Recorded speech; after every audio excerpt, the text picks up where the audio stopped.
கருத்தியல் கூட்டணி அமைச்சிருக்கக்கூடிய எங்களுக்குள்ள கருத்து மாறுதல் வரும், ஆனால் விரிசல் வராது. எங்களுடைய ஒற்றுமையை பார்த்து எரிச்சலோடு இதுல விரிசல் வருமானு சில எதிர்பார்த்துக்கிட்டு இருக்கலாம். அவங்களுக்கு நான் சொல்லிக்கொள்ள விரும்புவது, உங்களுடைய ஆசையில தான் மண் விடுமையை தவிர எங்கள் கூட்டணியில் விரிசல் விழாது. தோழமை கட்சி தலைவர்களை, என்னை முதலமைச்சர் நாற்காலியில் உட்கார வச்சவங்க நீங்க. உங்களை எப்பவும் என்னோட இதய நாற்காலியில் நான் உட்கார வச்சிருக்கிறேன். நான் உங்களுக்கு உறுதியோடு சொல்லிக்கொள்ள விரும்புகிறேன், நம்முடைய ஒற்றுமை தான் தமிழ்நாட்டை காப்பாற்றி இருக்கு, தமிழை காப்பாற்றி இருக்கு, சமூக நீதியை காப்பாற்றி இருக்கு, சகோதரத்துவத்தை காப்பாற்றி இருக்கு, ஒற்றுமையை காப்பாற்றி இருக்கு. நீங்க கொஞ்சம் சிந்திச்சு பாருங்க. 2021 தப்பி தவறி அதிமுக பாஜக கூட்டணி ஆட்சி பொறுப்புக்கு வந்திருந்தா இன்று தமிழ்நாடு தரைமட்டத்திற்கு போயிருக்கும். தமிழ்நாட்டோட அத்தனை உரிமைகளும் அதிமுக என்கிற கொத்தடிமைகளால அடகு வைக்கப்பட்டிருக்கும். அதிமுகவை மிரட்டி பணிய வச்சு அவங்க கட்சியையும் தமிழ்நாட்டையும் கபலீகரம் செஞ்சிருக்கக்கூடிய வகையில் நடந்திருக்கும் பாஜக.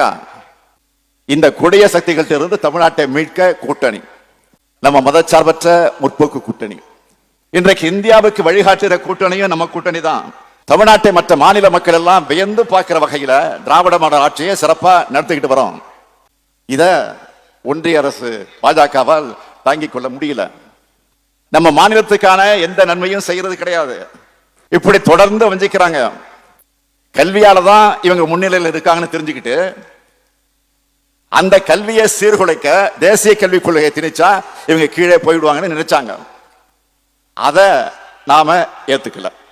நான் வேதனையோடு சொல்கிறேன், பள்ளி குழந்தைகள் ஆசிரியர்களுக்காக சம்பளம் தர நீல கூட கை வைக்கிற அளவுக்கு கொடூரமானவங்க கையில இந்தியா சிக்கி இருக்கு. இப்ப இந்தி மொழியை திணிக்க முடியாது.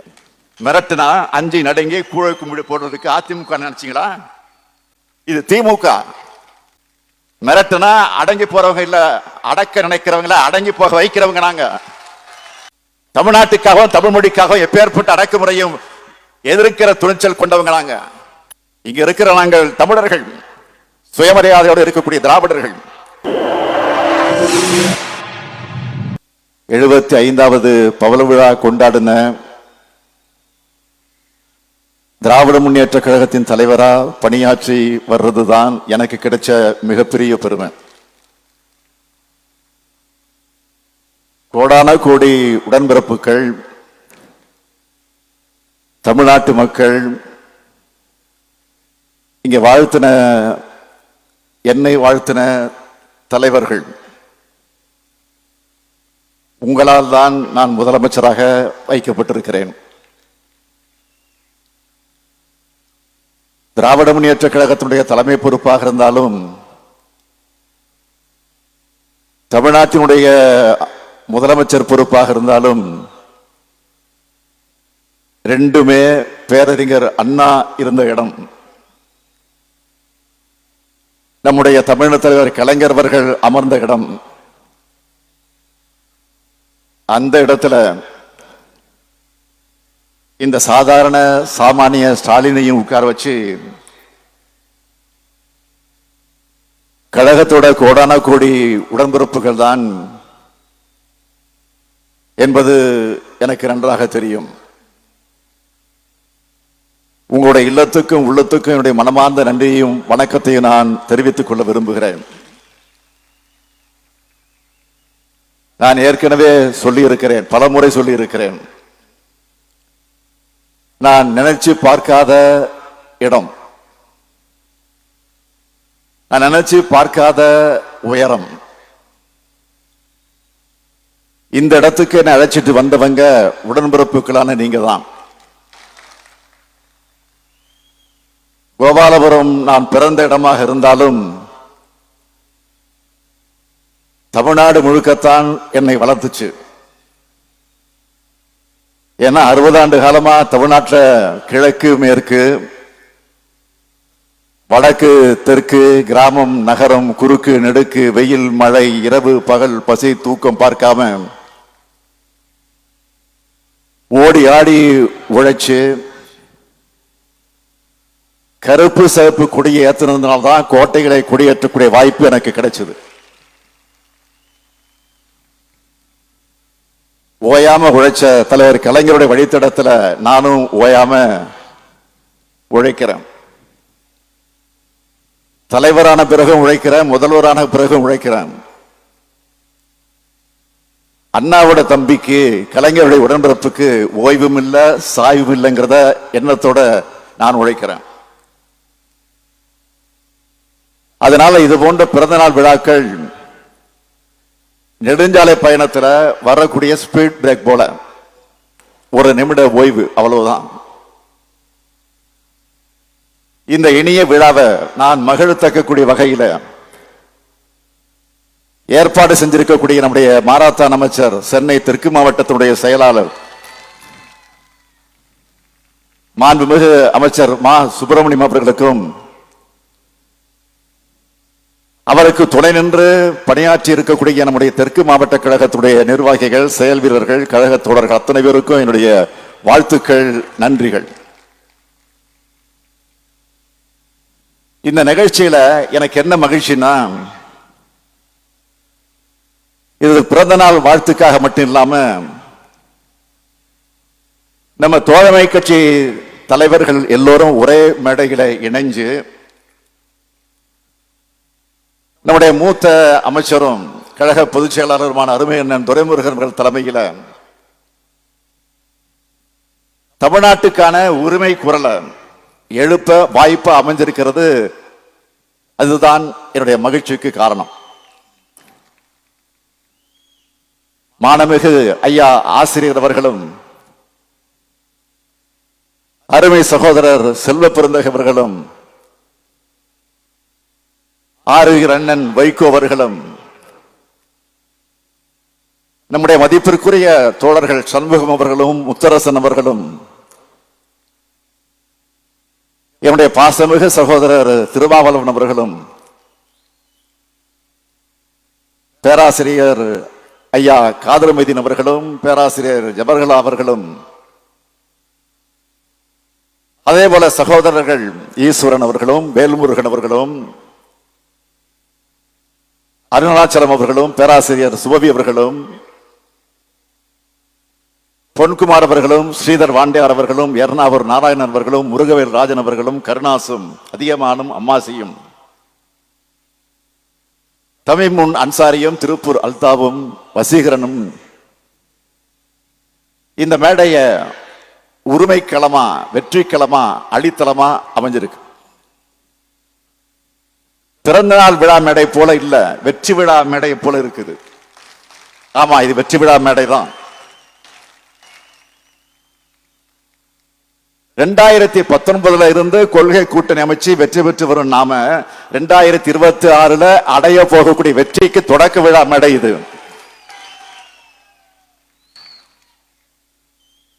என்னை சந்திக்கிறவங்க உங்க வெற்றிக்கு என்ன அடிப்படைன்னு கேட்டா, எங்களுடைய தோழமை உணர்வுதான் எல்லா இடத்திலையும் மறக்காம நான் பதிவு செய்கிறவன். நான் ஏன் தமிழ்நாடு சட்டமன்றத்தில் கூட பதிவு செஞ்சிருக்கிறேன். ஊடக நண்பர்களுக்கும் எதிர்கட்சியினருக்கும் நான் சொல்லிக்கொள்ள விரும்புவது, கருத்தியல் கூட்டணி அமைச்சிருக்கக்கூடிய எங்களுக்குள்ள கருத்து மாறுதல் வரும், ஆனால் விரிசல் வராது. எங்களுடைய ஒற்றுமையை பார்த்து எரிச்சலோடு இதுல விரிசல் வருமானு சில எதிர்பார்த்துக்கிட்டு இருக்கலாம். அவங்களுக்கு நான் சொல்லிக்கொள்ள விரும்புவது, உங்களுடைய ஆசையில தான் மண் விடுமை தவிர எங்கள் கூட்டணியில் விரிசல் விழாது. தோழமை கட்சி தலைவர்களே, என்னை முதலமைச்சர் நாற்காலியில் உட்கார வச்சவங்க நீங்க. உங்களை எப்பவும் என்னோட இதய நாற்காலியில் நான் உட்கார வச்சிருக்கிறேன்.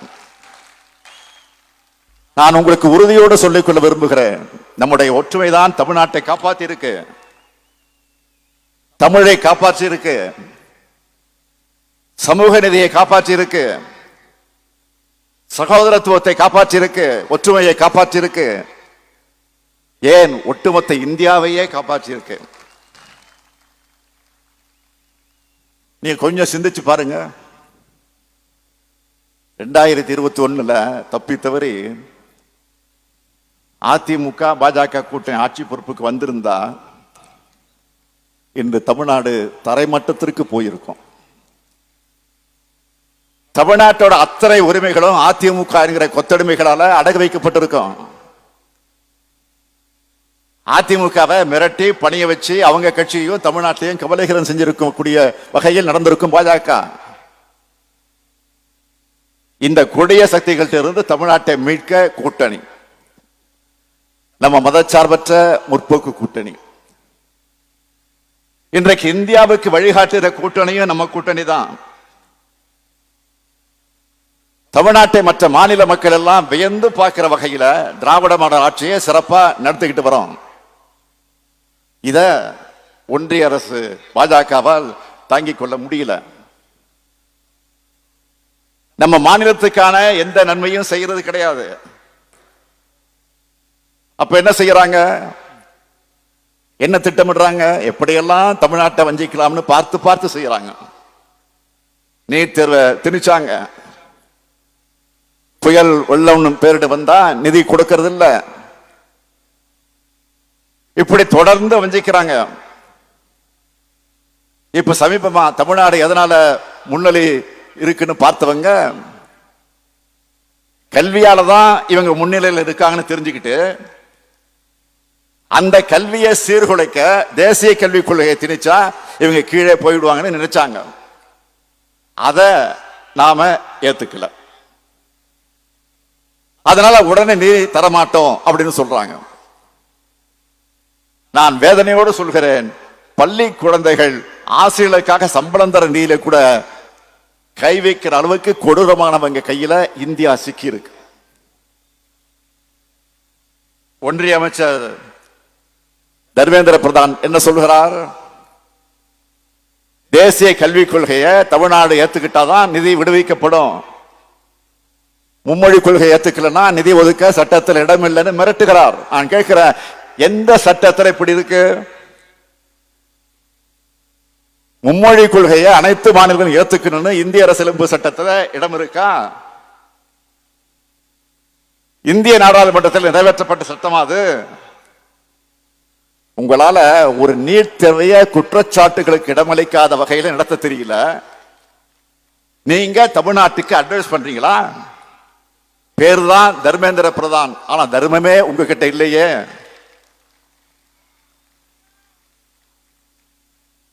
நம்ம குழந்தைகளுடைய கல்வி கனவை சிதைக்கிற காரியத்தை தர்மேந்திர பிரதான் செய்ய, அதை கண்டிக்காம தடுத்து நிறுத்தாம மாண்புமிகு பிரதமர் மோடி வேடிக்கை பார்க்கிறார். இதுதான் பிரதமருக்கு அழகா? மாண்புமிகு பிரதமர் அவர்களே, இந்திய எங்க மேல திணிக்காதீங்க.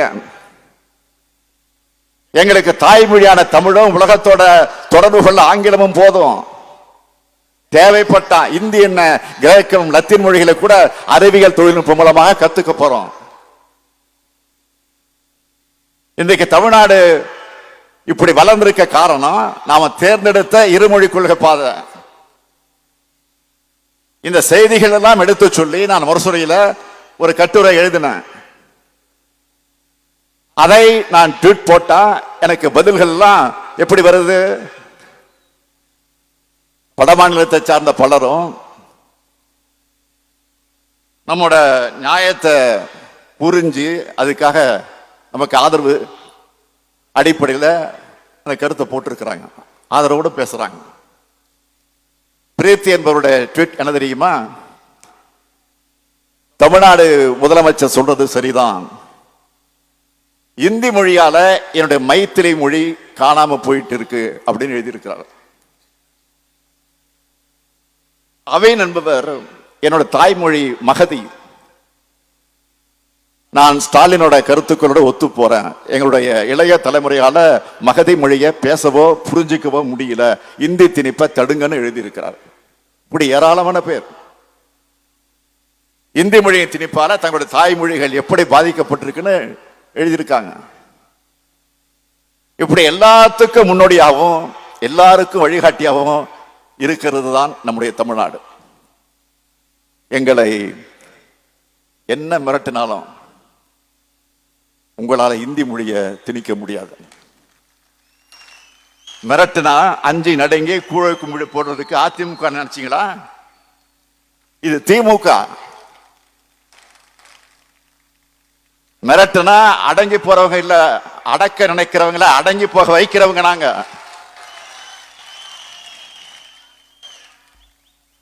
தமிழ்நாட்டுக்காகவும் தமிழ் மொழிக்காகவும் எப்பேற்பட்ட அடக்குமுறையும் எதிர்க்கிற துணிச்சல் கொண்டவங்க நாங்க. இங்க இருக்கிற நாங்கள் தமிழர்கள், சுயமரியாதையோடு இருக்கக்கூடிய திராவிடர்கள். ஒன்றிய அரசு என்ன நினைக்கிறாங்க? இப்படி அறிவுபூர்வமா முற்போக்கு சிந்தனையோடு பேசுறாங்களே, இங்க மட்டுமல்ல நாடாளுமன்றத்திலே முழங்குகிறாங்களே, இவங்களை எப்படி தடுக்கலான்னு பார்த்தாங்க. அதுக்காகத்தான் இப்போ தொகுதி மறுசீரமைப்பு கொண்டு வர போறாங்க. நம்முடைய தொகுதியில் எண்ணிக்கையை, நம்முடைய பிரதிநிதித்துவத்தை குறைக்க நினைக்கிறாங்க.